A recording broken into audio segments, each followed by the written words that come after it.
Oke, halo semua. Selamat hari Minggu buat kamu para pejuang untuk masa depan. Ya, akhirnya bisa nafas lega setelah seminggu penuh diajar tugas dan praktikum. Di sini bareng aku Zainal Aski. Kali ini aku pengen berbagi perspektif tentang gimana cara tetap waras di umur 20-an ini. Mungkin mulai dari memilih prioritas sampai belajar maafin diri sendiri dan yang lain-lain. Oke, yuk kita santai sejenak dengan aku di video kali ini. Oke, jujur saja teman-teman, minggu ini rasanya berat banget buat aku pribadi, ya mungkin buat kalian juga. Ada perasaan kayak kita itu lagi dikejar-kejar sesuatu yang nggak kelihatan. Entah itu ekspektasi orang tua, standar sukses di media sosial, atau ketakutan kita sendiri tentang masa depan. Tapi hari ini, dan khusus video ini, yuk kita lepasin dulu beban-beban itu. Ya anggap saja kita lagi ngopi bareng di cafe lah ya. Oke, jadi kalian ngerasa nggak sih, kalau di umur 20-an ini kita itu kayak dipaksa buat jadi, sesuatu yang hebat, sesuatu yang kuat ya, saya istilahkan ya seperti Superman. Kita harus punya IPK tinggi, aktif organisasi ini itu, punya kebiasaan yang positif, produktif, rajin olahraga, dan tetap punya kehidupan sosial yang oke. Nah, kalau ada satu hari saja kita cuma rebahan, itu rasanya berdosa banget. Terus kita ngerasa tertinggal jauh di belakang teman-teman kita. Tapi masalahnya teman-teman, otak kita itu bukan browser yang bisa buka 50 tab sekaligus tanpa jadi lag. Kita sering kok terjebak dalam hiruk pikuk kesibukan yang sebenarnya nggak membawa kita kemana-mana. Kita cuma sibuk tapi nggak produktif. Nah, disinilah teman-teman, seni untuk memilih prioritas itu menjadi krusial.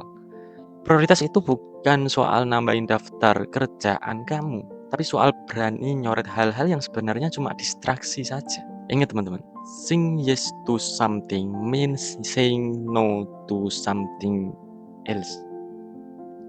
Pertanyaannya, apa sih yang rela kamu korbankan demi kesehatan mentalmu sendiri? Banyak dari kita itu yang masuk di umur 20-an dengan rencana yang sangat rapi. Umur 22 lulus kuliah, umur 23 kerja di perusahaan yang ternama, umur 25 mulai investasi properti, tapi realitasnya kadang aja dosen pembimbing itu susah ditemui.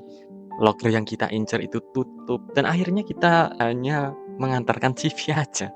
Atau tiba-tiba ada masalah keluarga yang nguras energi kita. Nah, realitasnya seperti itu, teman-teman. Ya akhirnya apa? Kita kecewa sama diri kita sendiri, kita merasa gagal cuma karena garis finishnya telah bergeser, teman. Padahal hidup itu bukan seperti garis lurus.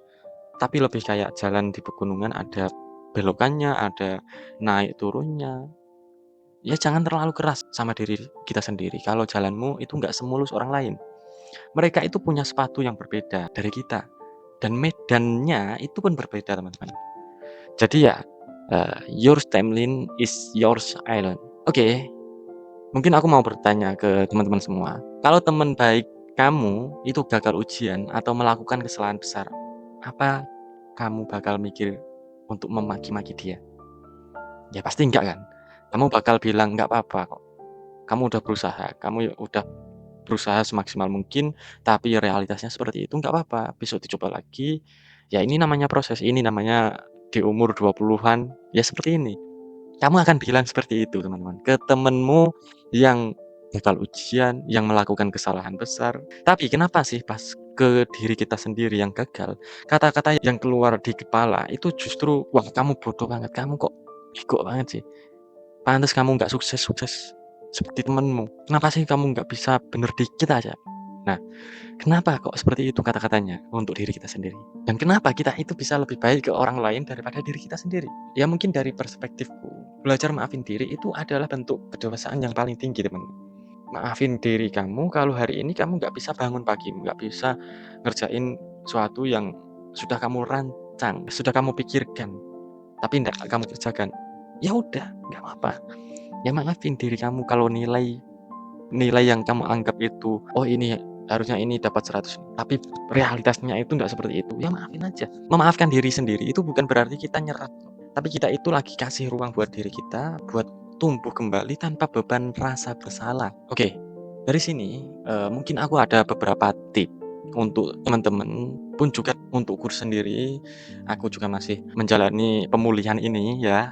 dari umur 2 bulan menjadi tetap waras. Oke, tip yang pertama mungkin ini sangat berpengaruh ya untuk kita yang sering bermedia sosial. Oke, yang pertama ini adalah matikan notifikasi. Coba buat 1 jam aja hidupmu itu tanpa handphone. Mungkin kamu bisa lihat langit, mungkin kamu bisa baca buku, mungkin kamu sekedar dengerin suara sekitar. Ya, ini sangat berpengaruh teman-teman, buat diri kita sendiri yang kalau lihat dikit-dikit di sosial media, kita langsung terdistraksi, kita langsung merasa minder, overthinking, dan lain-lain. Nah, ini sangat berpengaruh. Ya ini apa? Matikan notifikasi, matikan paket datamu, matikan handphonemu. Cobalah hidup di kehidupan nyatamu sekarang ini. Kamu lagi diam, ya udah diam aja. Dengerin suara di sekitarmu, mungkin kamu lagi ngopi, ya dengerin omongan yang kamu ajak omong. Mungkin kamu lagi di kendaraan, ya nikmati aja perjalanan itu. Atau mungkin kamu lagi baca buku. Nah, ini lebih produktif lagi dibanding kamu harus diam saja tanpa melakukan apa-apa. Oke, yang kedua adalah ya ini butuh effort dikit lah. Oke, kalau bahasa kerennya journaling refleksi. Tapi bahasa sederhananya ya sekedar kamu itu nulis apa sih yang kamu cemaskan di kehidupanmu, tulis apa sih yang kamu itu ngerasa bersyukur banget, mungkin kejadian ini, kejadian itu, nggak tahu lah ya. Atau kamu tulis apa yang kamu takutkan di esok hari, atau nanti, atau bulan depan. Nah, di sini teman-teman, kadang kalau rasa takut itu udah ditulis dengan tulisan kita sendiri, dia itu nggak jadi seserem saat masih di kepala kita. Nah, ini mungkin bisa membantu teman-teman di luar sana untuk tetap waras di umur 20-an ini. Oke, yang ketiga itu adalah self reward kecil-kecilan aja. Jangan yang besar, nanti kalau besar ngabisin uang dan akhirnya kamu nambah beban lagi. Nah, jangan. Mungkin dari beli makanan kesukaanmu atau sekedar pakaian yang kamu inginkan ya, atau sekedar benerin ruang kamarmu sendiri menjadi lebih rapi, atau sekedar kamu dengerin musik favoritmu, atau kamu melakukan hal-hal yang kamu sukai meskipun itu kecil, teman-teman. Oke, jadi gini teman-teman, kamu itu berhak kok dapat itu setelah seminggu yang melelahkan ini. Jadi nggak ada salahnya self reward kecil-kecilan. Nggak kok kamu mau self reward beli HP iPhone, beli laptop, nggak seperti itu, oke? Mungkin itu 3 tip dari saya untuk di umur 20-an ini. Ya, teman-teman ya. Memang masa-masa yang paling berisik dan penuh ketidakpastian itu ya umur 20-an ini, teman-teman. Tapi percayalah, ini itu juga masa di mana kita sedang dibentuk jadi pribadi yang tangguh.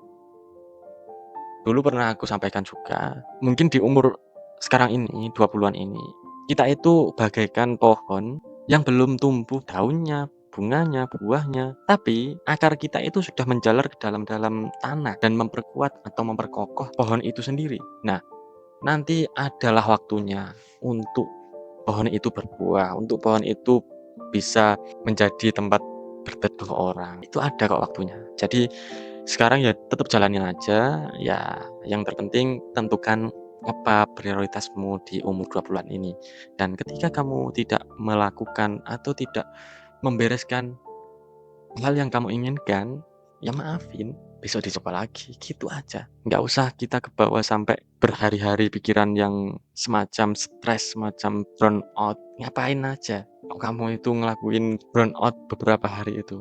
Mending kamu baca buku, mending kamu ngobrol dengan teman-teman di luar sana, meskipun obrolannya nggak ada isinya.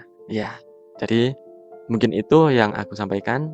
Ya, jangan lupa like dan share video ini jika bermanfaat, dan mungkin satu harapan dari saya, subscribe juga teman-teman biar kita itu bisa ngobrol lagi di video-video selanjutnya. Oke, aku Zainal Aski, tetaplah berproses, tetaplah waras. Sampai jumpa di minggu depan.